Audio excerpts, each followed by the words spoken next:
Good morning, it's Corrine. This morning I want to talk a little bit about SJs and the problems that NFs or INFJs or INFPs might have with SJ parents. And this is really important to me and very close to home because the biggest anxiety, the biggest problems, the focus of any therapy that I've had over the last 20 years has really been surrounding my SJ parents. And just recently, I found the channel called NF Geeks, and sadly, it looks like it really hasn't been in use, this YouTube channel, for about a year, but it has lots and lots of videos on it. And some of the first videos from about 5 years ago. Now, as an INFJ, I have to do everything in order. Like, if I find a new YouTube channel, I almost always have to start at the beginning and go through every single video in order, and then I feel thorough about it. I don't know. I really do think that's an INFJ thing, in order to get everything in order and have it in order in my head and understanding.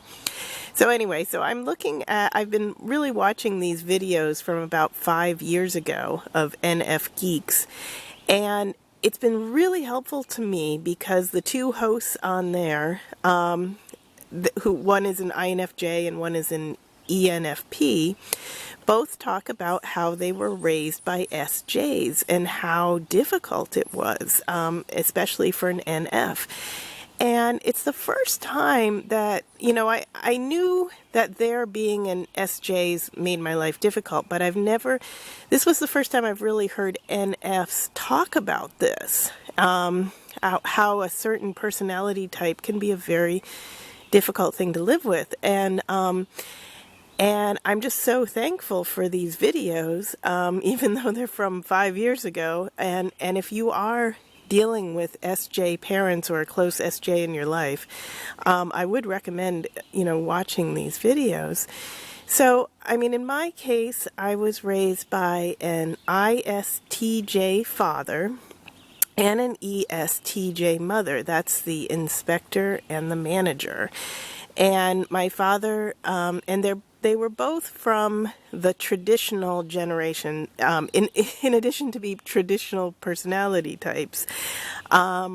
And I think that the STJs, as opposed to the SFJs, are almost the harder ones to deal with.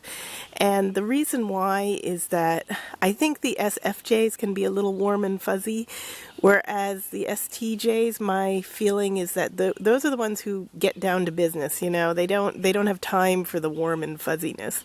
And I think that makes it even harder for the NFs. So, when I used to think about going to my Course in Miracles meetings, or my one-on-one therapy with this woman that I used to meet with, the number one focus was always my parents. When I'd go in group meetings, people would talk about their significant others or their husbands or wives or boyfriends or whatever. I would never. I have an INFP husband. He was fine. There was no problem with that. There were certain problems I had with motivating him to help me out and get stuff done. But as far as, the relationship, I didn't feel oppressed by him.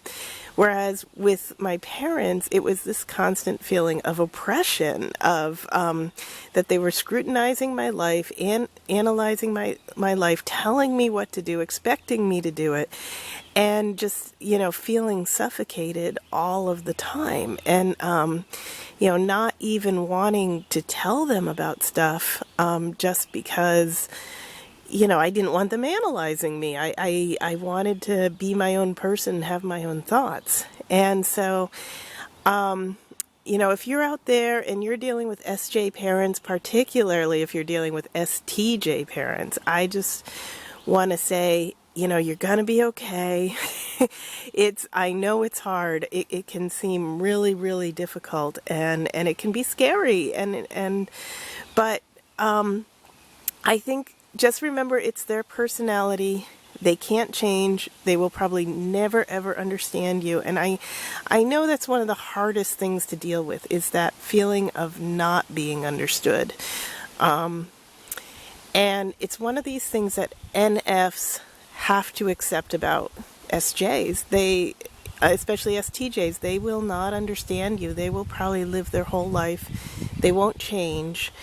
But all you can do is love them. That's the only thing you can do, and try to understand them.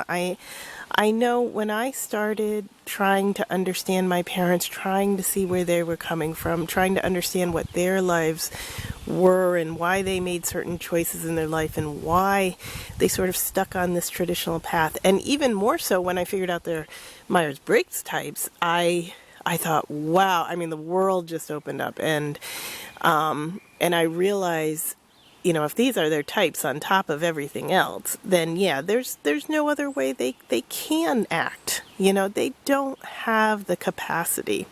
I mean, one of the wonderful things about being an NF is you have the ability to understand other people, and it can be really, really frustrating when they don't understand you. And the fact is, the NTs and the SJs and the SPs, I mean, maybe some of them have the ability to understand you, but, but don't expect it, especially the SJs. They think they know what's right, and they are dead set on it. And just be thankful that you can understand them, and just love them for what is good about them. When I think about my own parents, one thing, I never thought they had any malicious intent, even though I felt persecuted and scrutinized all the time, and I still do. I honestly believe they think they're doing it because it's best for me. I completely disagree, but, I don't think there's any ill intent. I mean, the other thing is you can always count on them to do what they say. If you want to meet at a certain time at a certain place, they will always be there. And if for any reason they couldn't be, which is highly unlikely, they'll call and let you know. And they are, they're very good. They're very dutiful. They sacrifice a lot for other people. And I think what I need to do is really just appreciate them for all their good qualities, and then just forgive them for their inability to see mine. I wish they could see my good qualities. I wish they could appreciate who they are. But I have to realize that they are limited. I should be thankful that I'm not limited. I can see beyond, I think as NFs, especially INFJs, we can see so much. We have the ability to see that entire spectrum of all the personalities, which I think is why we're so attracted to it. I think, honestly, well, first of all, with my parents, I didn't have them take the Myers-Briggs. I think they would think it was just pseudoscience, and they wouldn't even be bothered, and what's the point? I can just imagine them saying that. And so, yeah, no, I certainly didn't ask them to take this. I just figured it out from reading the personality types and understanding who they are. So, but it's good for us because, we can see it all, and we should take comfort in that ability to understand all the other types, and then just forgive the other types, especially the different, big categories, the different temperaments, and being able to forgive them for their inability to see what your situation is. And so, yeah, I think if you have SJ parents, you're going to be okay. Just forgive them, love them for who exactly they are, see their good qualities, and love their good qualities, and then just, let them go. Don't take what they say to you too much to heart, because if you do, it'll make you crazy. It'll make you feel not good enough, and that's not good for an NF. You don't want to feel not good enough. You need to know that you are perfect the way you are. You have beautiful qualities. You are an NF. So I'm going to leave it there, and I hope you have a great day. Thanks. Bye.